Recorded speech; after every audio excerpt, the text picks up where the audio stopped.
সপ্তর্ষি। এক ঝলকে দেখে নেব আজকে সেরা 6টি খবরের হেডলাইন্স।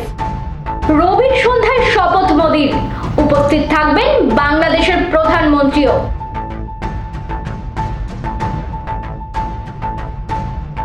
বয়সের পারদ 90-এর কোটা, পঞ্চমবার বিয়ের পিড়িতে মিডিয়া মুঘল রোবট। লাক্ষাদ্বীপে শোচনীয় হার এনডিএ প্রার্থীর, বিজেপির ভাগ্যে জুটল মাত্র 201। আমাকে হারানো হয়েছে, বিস্ফোরক অধীর।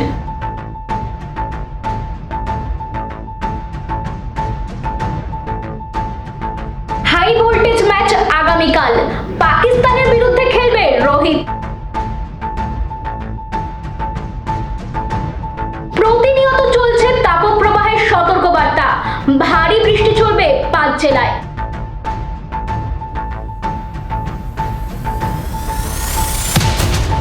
নরেন্দ্র মোদী তৃতীয়বারের জন্য প্রধানমন্ত্রী হিসেবে শপথ নিতে চলেছেন রবিবার। মোদীর সঙ্গে শপথ নিতে পারেন 18 জন মন্ত্রী, 7 জন পূর্ণমন্ত্রী ও 11 জন রাষ্ট্রমন্ত্রী শপথ নিতে পারেন। টিডিপি ও জেডিইউ থেকে থাকবেন 2 জন করে মন্ত্রী। শিবসেনা, এনসিপি, এলজেপি থেকে 1 জন করে মন্ত্রী থাকবে বলে সূত্রের খবর। কুমারস্বামীর জেডিএস থেকে 1 জন মন্ত্রী শপথ নিতে পারেন বলেও শোনা যাচ্ছে। সূত্রের খবর, মোদীর শপথ গ্রহণ অনুষ্ঠানে যোগ দিতে আসছেন বাংলাদেশের প্রধানমন্ত্রী শেখ হাসিনা। 3 দিনের জন্য ভারত সফরে আসছেন শেখ হাসিনা। সফরসূচিতে শপথে যোগ দেওয়ার পাশাপাশি নরেন্দ্র মোদীর সঙ্গে রবিবার বৈঠকও করবেন বাংলাদেশের প্রধানমন্ত্রী। এছাড়াও সূচিতে রয়েছে একাধিক বৈঠক।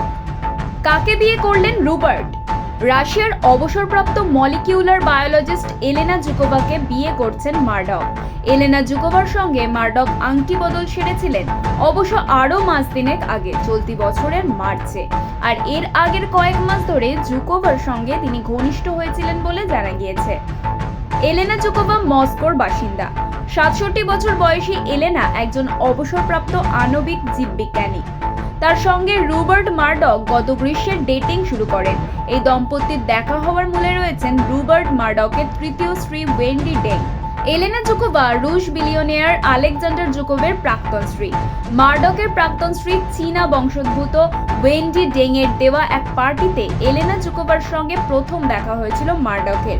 সেই থেকে পরিচয়, তারপর প্রেম। মার্ডকের পঞ্চম বিয়ের অনুষ্ঠান হয়েছে তার ক্যালিফোর্নিয়ার আঙুর বাগানে। 39টি দ্বীপের সমাহার, ভারতের ক্ষুদ্রতম কেন্দ্রশাসিত অঞ্চল লাক্ষাদ্বীপ, আরেক নাম লিটল মালদ্বীপ বা ক্ষুদ্র মালদ্বীপ। এখানকার প্রাকৃতিক সৌন্দর্য অপরিসীম, কিন্তু পর্যটকদের কাছে লাক্ষাদ্বীপের তেমন কদর নেই। তার উপর গত কয়েকদিন ধরেই লাক্ষাদ্বীপে প্রশাসনের বিরুদ্ধে রীতিমতো ক্ষুব্ধ স্থানীয় বাসিন্দারা। উন্নয়নের গতি নেই কেন? রাস্তায় নামেন অনেকেই। উল্লেখ্য, চলতি বছরের গোড়ায় লাক্ষাদ্বীপে ঘুরতে যান মোদী।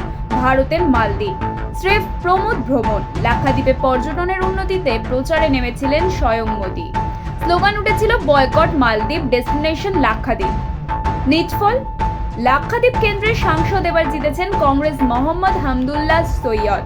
তার প্রাপ্ত ভোট 25,725। গতবার যিনি সাংসদ নির্বাচিত হয়েছিলেন এনসিপির সেই মোহাম্মদ ফয়জল পেয়েছেন 2,379 ভোট। ইউসুফের ঝোড়ো ব্যাটিং এর কাছে কার্যত তাসের ঘরের মতো ভেঙে পড়েছে অধীরের দুর্গ। 25 বছর পর বহরমপুর হাতছাড়া হয়েছে অধীর চৌধুরীর। হেরেছেন প্রায় 80,000 ভোটে। এবারে সেই হারের ময়না তদন্ত করতে গিয়ে মমতা বন্দ্যোপাধ্যায়কে কাঠগড়ায় তুললেন প্রদেশ কংগ্রেস সভাপতি। তৃণমূল সুপ্রিমোর বিরুদ্ধে স্পষ্টতই জেলায় সাম্প্রদায়িক সম্প্রীতি নষ্ট করার অভিযোগ করলেন। সাফ বললেন মমতার মেরুকরণের রাজনীতির কাছেই হারতে হয়েছে তাকে। আজ না হয় কাল তা বুঝবে জেলার মানুষ। তিনি আরো বলেন, আমি হারতে পারি, কিন্তু আমার রাজনীতি, আমার ভাবনা আদর্শ হারিয়ে যাবে না। মুর্শিদাবাদে বড় হয়েছি, হিন্দু মুসলমান সকলকে শ্রদ্ধা করে জীবনে বড় হতে শিখেছি, রাজনীতি করেছি।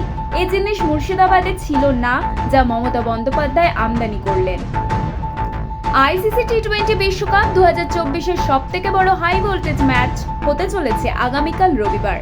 9ই জুন দুই চিরপ্রতিদ্বন্দ্বী দেশ ভারত ও পাকিস্তান একে অপরের বিরুদ্ধে আমেরিকার নিউ ইয়র্কে মুখোমুখি হতে চলেছে। আর এই ম্যাচের আগে টিম ইন্ডিয়াকে চিন্তায় ফেলেছে রোহিত শর্মার চোট। ভারতের প্রথম ম্যাচে আয়ারল্যান্ডের বিরুদ্ধে ব্যাট করতে নেমে আহত হন রোহিত শর্মা, আর সেই নিয়ে ভারতীয় সমর্থকদের মনে উদ্বেগের অন্ত নেই। এরই মধ্যে রবিবারের ভারত পাকিস্তান হাই ভোল্টেজ ম্যাচের আগে ভারতীয় দলের জন্য খারাপ খবর এসেছে। জানা যাচ্ছে যে আয়ারল্যান্ডের বিরুদ্ধে ম্যাচে রোহিত শর্মা চোট পেলেও তা সেরে উঠেছিল, কিন্তু রোহিত শর্মা এবার অনুশীলনের সময় ফের চোট পেয়েছে। তিনি পাকিস্তানের বিরুদ্ধে মাঠে আদৌ নামতে পারবেন কিনা তা নিয়ে এখনো কিছুই জানা যায়নি।